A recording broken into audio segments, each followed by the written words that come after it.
Berapa lama Anda di Afghanistan ini?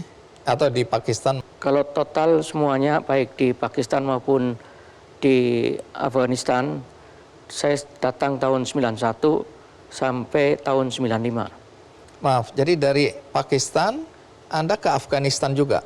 Ya, jadi di sana kan pendidikannya misal 1 tahun. Ketika itu lokasi akademi militer kan ada di Sadah. Sadah ini masuk provinsi Parachinar. Kemudian, jadi 6 bulan belajar, kemudian nanti 6 bulan masuk ke Afghanistan. Untuk perang? Bukan untuk perang. Angkatan kami waktu itu tidak pernah diizinkan untuk pergi perang. Untuk apa di Afghanistan ini? Untuk seperti belajar dikhususkan lagi atau latihan-latihan perang. Lebih, jadi para komando artinya lebih dalam daripada apa yang didapatkan di Pakistan, begitu? Ya, jadi lebih banyak praktek-praktek latihan perang. Termasuk meracik bom? Termasuk meracik bom. Jadi Anda punya kemampuan atau keahlian meracik bom? Semua lulusan dari akademi militer ini bisa meracik bom. Baik, kemudian Anda kembali ke Indonesia? Enggak. Kemana? Saya tidak kembali ke Indonesia.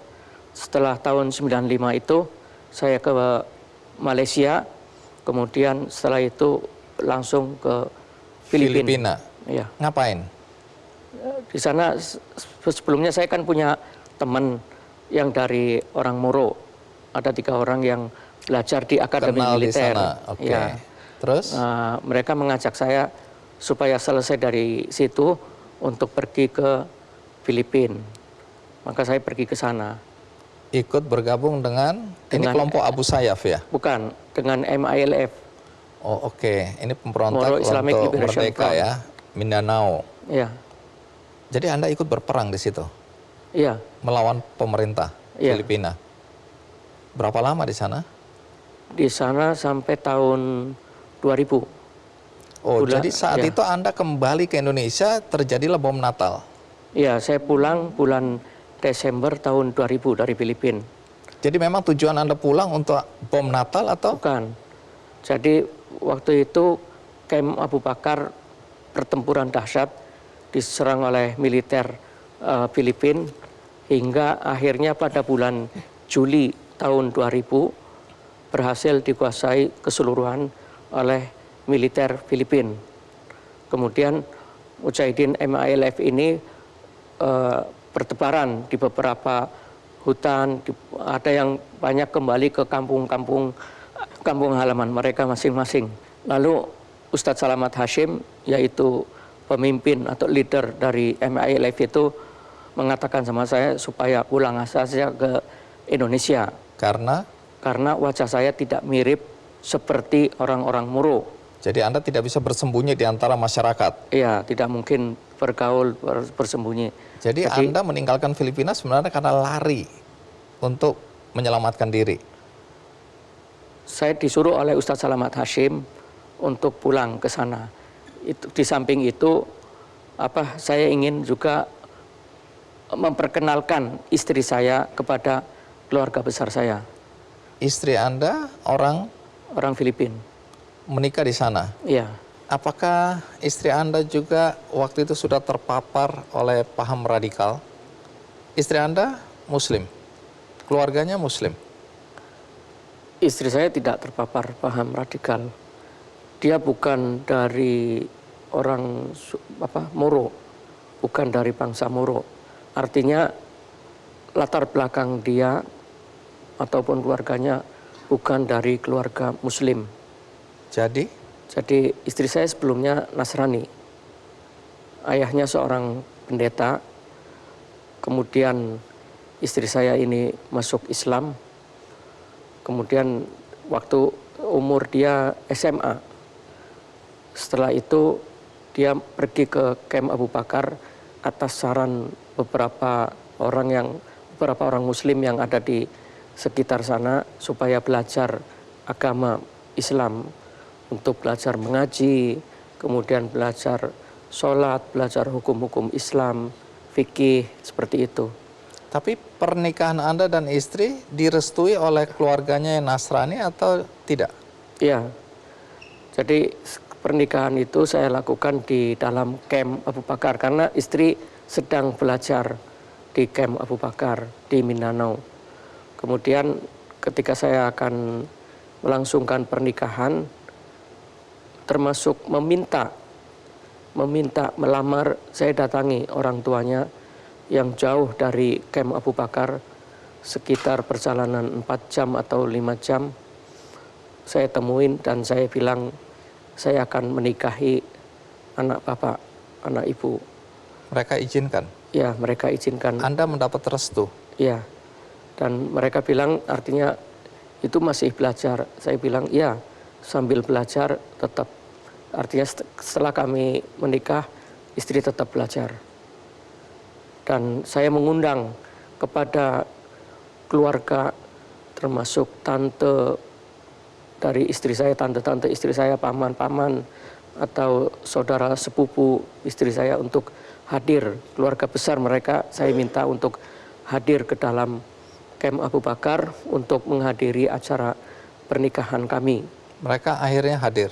Awalnya mereka tidak mau karena takut nanti dibunuh oleh mujahidin di sana. Kemudian saya sampaikan bahwa kami dari mujahidin MILF ini tidak memerangi sivilian. Kami tidak memerangi sivilian termasuk kalian. Semua non-muslim kami tidak perangi.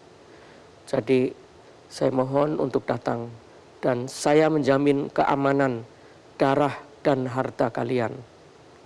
Setelah itu saya masuk ke camp Abu Bakar, saya sampaikan kepada Ustadz Salamat Hashim bahwa saya akan menikah dan keluarga besar dari istri adalah non-muslim.